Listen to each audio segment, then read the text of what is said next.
worldwide organization that we're part of. And again, very fortunate and thankful that we're able to do practice here. We have a big organization right here in the Boston area. The main organization is in Andover. And the Metro West chapter, if you will, we spend our time here. One of our primary focus is to educate our children. You'll see that saying there, which is probably not as clear from the back, but he said, children are not vessels to be filled, but lamps to be lit. The seed of spiritual value should be sown in young hearts, and the conditions made favorable for sprouting and steady growth through proper control and discipline. It must be cared for with the warmth of love and affection, and such a tree shall blossom forth flowers of brotherhood, universal love, peace, bliss, beauty, and perfection. So his focus for always was, how do I make sure children become more and more familiar with the Sanatana Dharma, eternal way of life, and how do we talk about different things related to Hinduism with them? So that was his mission. That's what we follow. What we do here on the weekends on Sunday afternoons is basically run classes all the way from grade 1, or kindergarten, through grade 12, covering different aspects of the Hindu way of life so that they can feel confident as they grow up.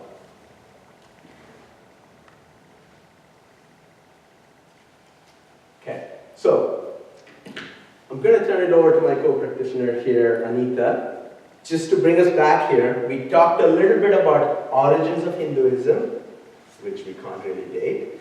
We talked about the symbolism that we see in Hinduism, whether it's idols or forms or attributes, and how that's all a mechanism for us to focus on higher truth.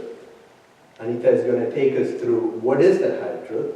We talked about where do priests and gurus come up in the Hindu tradition, and what really is that way of life that we describe as Hinduism. Now, Anita will take us through what is that core philosophy related to Hinduism.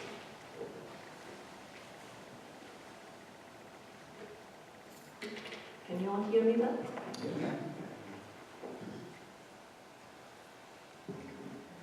Thank you, Mahesh. Namaste.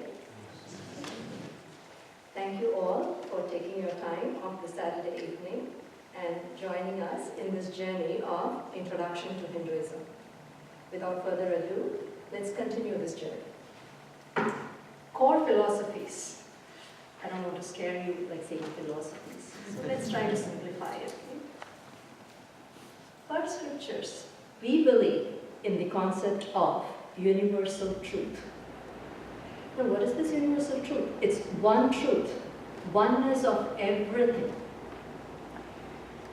Now, sweetness is the nature of sugar, right?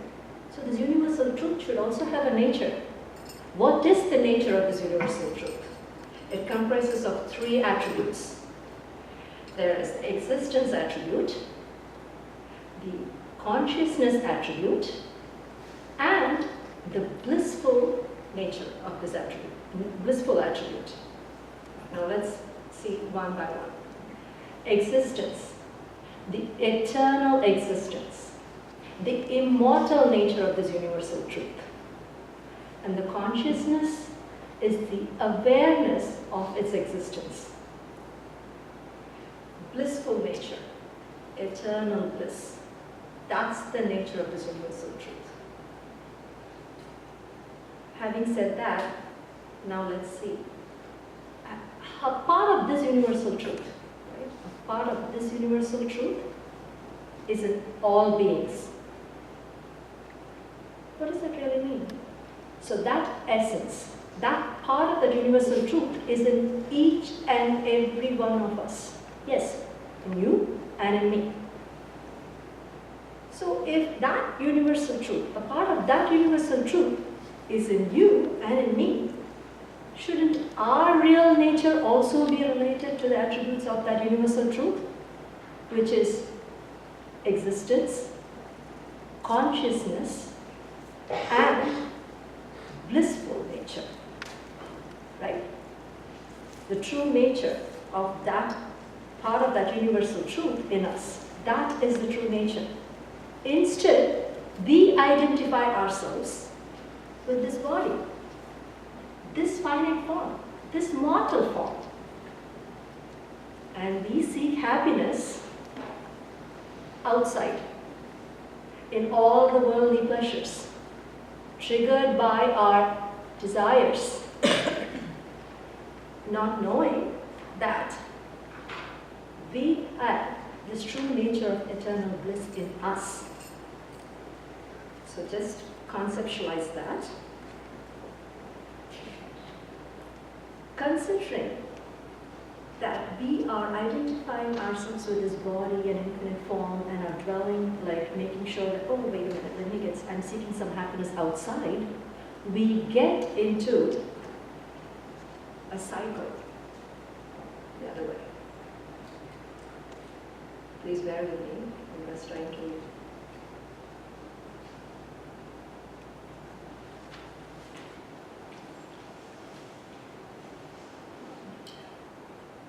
I just went in the reverse direction also.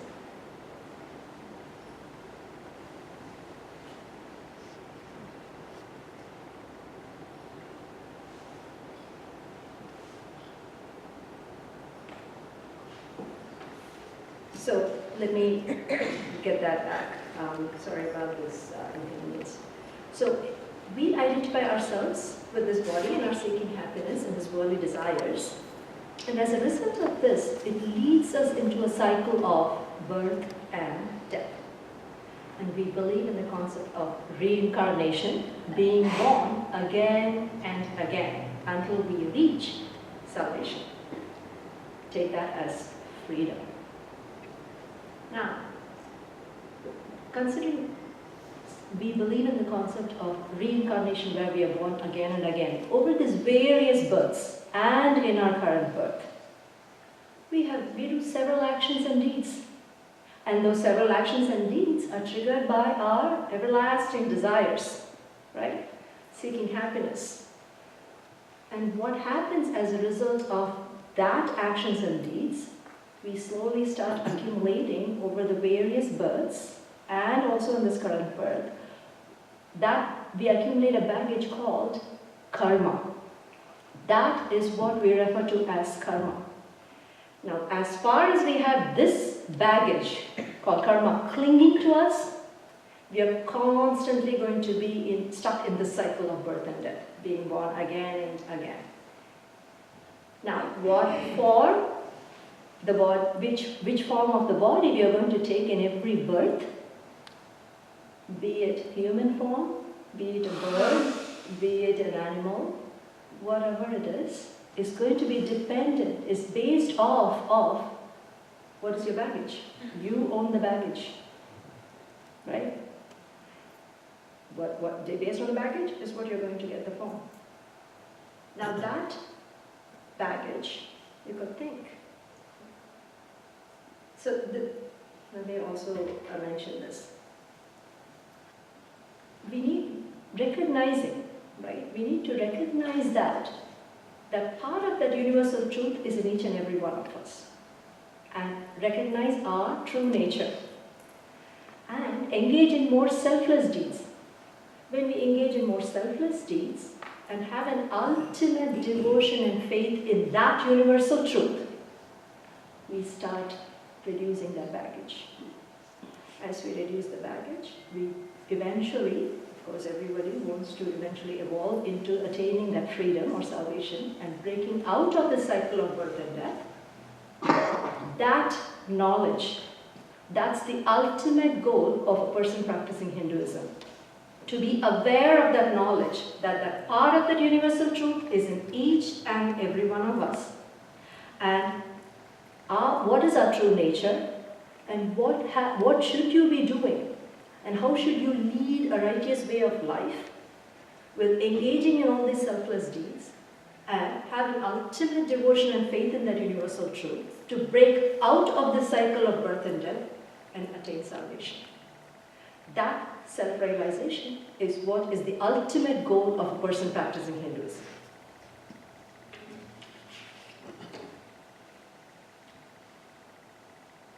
Again. So karma is what I said.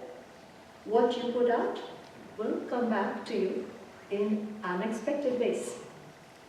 So give only what you don't mind getting back to you. So the core values or principles for a human, as given in the scriptures: truth, ensuring that you don't injure others, non-violence, and of course, as I said, charity, engaging in charity and doing selfless deeds. And if you all realize that part of the universal truth is in me and in you, now my family is not a small entity anymore. We all relate to each other, right? That part of universal truth in me is that same essence is there in you. So now we start looking the world as my family. That is what is referred to as, in Sanskrit, Vasudhaiva Kudumbam.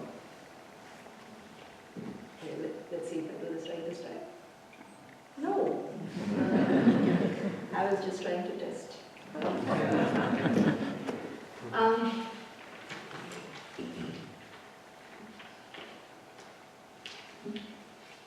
Caste system.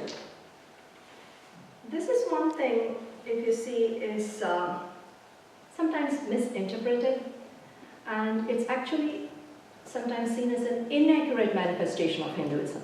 So let's take a couple of minutes to see what the scriptures actually had, how it was devised per the scriptures. A system has the system had 4 castes, and the division was based off of the qualities of action. Now we all know that not all of us are capable of doing everything.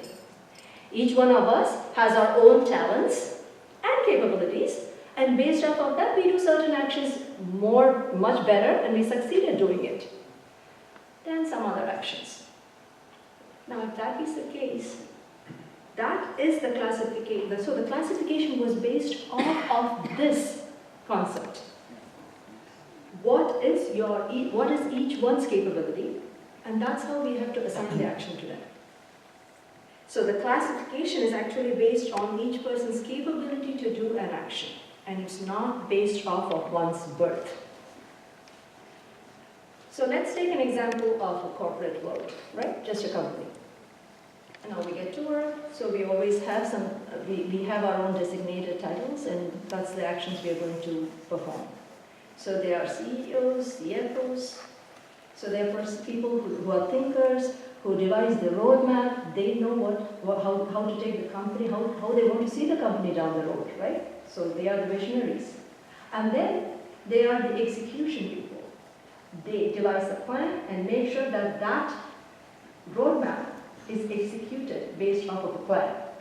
So then they are the financial folks, the CFOs, who mobilize the resources and make sure that the financial requirements are met in order to succeed the business. And of course, not least, but definitely they are the backbone behind everything, the implementers, who make sure that the legwork gets done based on the instructions given to them.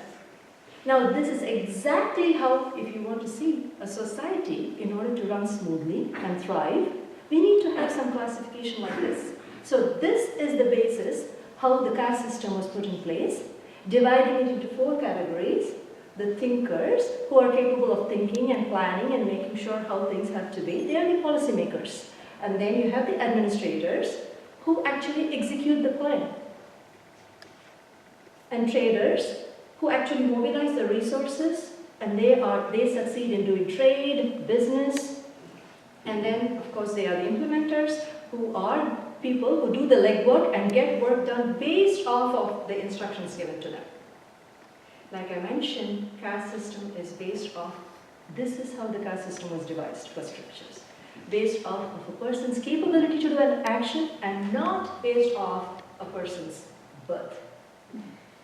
If you see, And also it's a promotion-based system. So a person can take on more responsibility, and as they exhibit the capability to perform an action and succeed in it, they can grow. So an implementer can become a trader, and a trader can become an administrator can become a thinker. To summarize, society, in order to run smoothly and thrive, can have differences in the actions performed, but there should be oneness in the attitude of selflessness. That is the core behind how caste system was actually. So hope this, if there was any misinterpretations, hope this clears that aspect of it. Anita, let me add a couple of things here, right? So Anita gave the corporate example. Somebody that's joined an organization at a certain level, he or she has the ability, based on what he or she does, to climb up all the way to the level of a CEO. When the system originated, somebody had that same capability in the Hindu scriptures also. What has happened though, and what we're trying to change, people like the Chinmaya Mission, is to say that it is not a birth-based system. It is a system that is intended to demonstrate that you can go from a level to another level depending on the work that you do. The way I think about it is what we would need to do to think of it from a societal standpoint. You need these divisions. You can't have everybody just thinking, it'll be great. What? Somebody's got to do the work.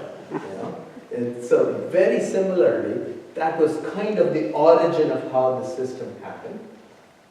What ended up having was it got tagged on to how you were born was what you ended up doing for the rest of your life. Has that happened? Absolutely. Does it continue to happen? Absolutely. Does it make it right? No. Organizations like the Chinmaya Mission are focused on trying to change that thought. It is unfortunately a misrepresentation of Hinduism. It exists. We hope that it goes away over a period of time. It is no different when I look at it in the form of, when you think of things like racism. We've tried a lot of things to get that away. It's making progress. It's changing things, but it still continues to exist. Okay? Okay, now to the lighter part and the more joyful part. Not that these things were not joyful, but just to lighten a little bit. Festivals is all about joy. Of course, everybody agrees to it, right? So let's talk about the Hindu festivals. I've just taken a couple here. On the left, you see that's called the Navaratri. As you enter, you would have seen a display of this Navaratri Golu. It's called Golu. I'm going to explain it in a bit. And on the right, you see Diwali. Now Diwali, if you see, it's also celebrated, recently it's celebrated all over the United States, and also if you see, it has been declared as a holiday for Diwali in Westboro recently, which is great. So let's talk about Navaratri. Navaratri, as the name implies in Sanskrit, Nav means 9, Ratri means night. So it's celebrated for 9 days. And all the 9 days, the first 3 days, they pray to Goddess Lakshmi, and then they pray to Goddess Durga and Goddess Saraswati. Now this Navaratri is actually celebrated for legend as a victory of Goddess Durga against the demon Mahishasura. And all the 9 days, it's said that the goddess fought with the demon, and on the 10th day, she annihilates him. So she gets all the powers from all the gods, and she annihilates him. Now, the 10th day, when she annihilates, is what is celebrated as Dashara. That is the victory of good over evil. Now, I'll come to that point, but let's talk a little bit about what is this Golu, right? So if you see the Golu, you would have seen a lot of all these dolls displayed out there. And if you see all these dolls, you have dolls of all the gods, goddesses. Just like how Mahesh had mentioned a couple of slides ago, the symbols can be any number, right? It all comes down to focusing on that universal truth and constantly realizing that we are also a part of that universal truth and making us to focus on that. But we first start with the idols. Now, the idols are made out of clay, and then the idols are then brightly colored. You would have seen that in the display. Now, what does this signify? Why should we really make it out of clay? One of the significant aspects out there is the connection with agriculture. The primary economy in India at that time, and of course in many parts of the world, you cannot get away. We need all food. So food is everything comes down to agriculture. In ancient times, if you see, Godu, it increases the demand for clay materials. So where do they have to get the clay from?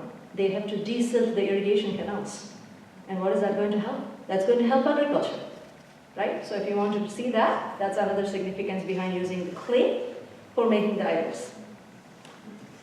Now actually Golu symbolizes the feminine power.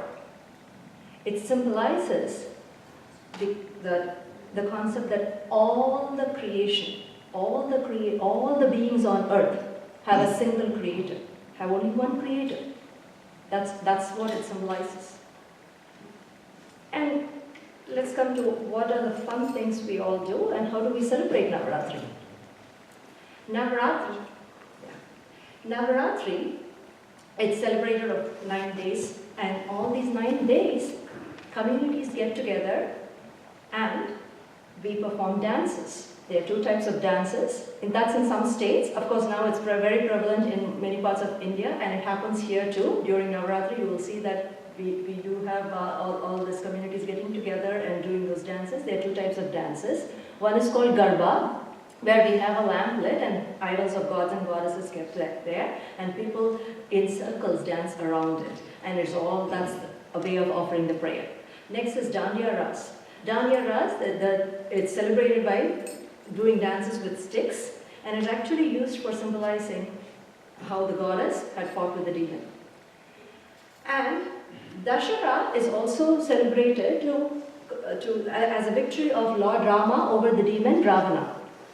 And that's something that relates with Diwali too. I'll get there. So this is the thing about Navaratri. And if you see, Navaratri is from Navaratri, of course there's family and friends are invited over, and food is, nothing goes without yummy food. There's scrumptious food served, and gifts are given, and it's all about a joyous moment. Now, Diwali usually falls, that's the dawn festival, and here it's a festival of lights. Diwali falls after Dashara, as per the Hindu calendar. Every year it falls after Dashara. It's believed, Diwali is used to celebrate the return of Lord Rama and Sita, his wife Sita, after 14 years of exile to their country, if you want to look at the country, to their town, Ayodhya.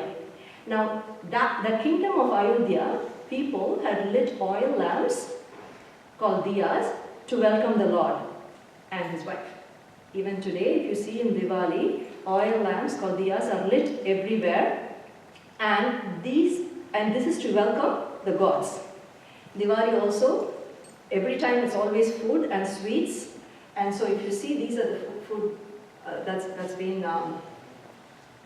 put out here. So in summary, Hinduism is an eternal way of life, and so I think we'll just make sure, this is probably the key, right? We want to make sure universal truth and the oneness of everything, and you have to perform more selfless deeds and have ultimate devotion and faith in the universal truth. And symbols are everywhere to make us focus on the universal truth, and caste system is an inaccurate manifestation of Hinduism. Now, having said that, let's conclude the presentation with a closing prayer. Om Sarve Bhavantu Sukhinah Sarve Santu Niramayaha Sarve Bhadrani Pashyantu Ma Kashit Dukkha Bhavet. Om Shanti Shanti Shanti. Thank you all for joining us and taking your to take this journey of Hinduism, introduction to Hinduism, and hope this helps and gives you some insight into what is Hinduism. Thank you.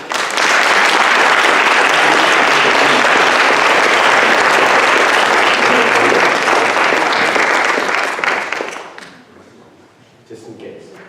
Got 201 thinking.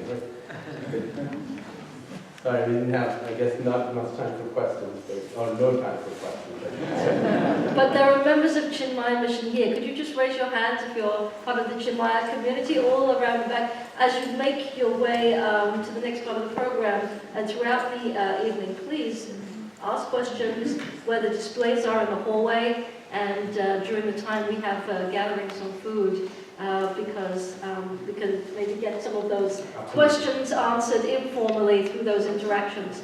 So let me just take a very brief moment to flag what's going to happen next and how we'd like to organize that. Again, those who've been to these programs before are aware of the format. For those for whom this is a new experience, this is primarily for you to know what will flow next. We're going to be making our way down to the far end of the lobby and making a left into our social hall. And when you get there, please line up. There are multiple tables, both sides of the tables, to take food for a communal meal. And we're very grateful to the Chinmaya Mission for providing a meal. I know it's going to be delicious because I've been smelling it all afternoon. I told you it's all food. Yeah. Most exciting thing for me about moving to Westborough. Having grown up in an area with a very, very high concentration of Indian families in London.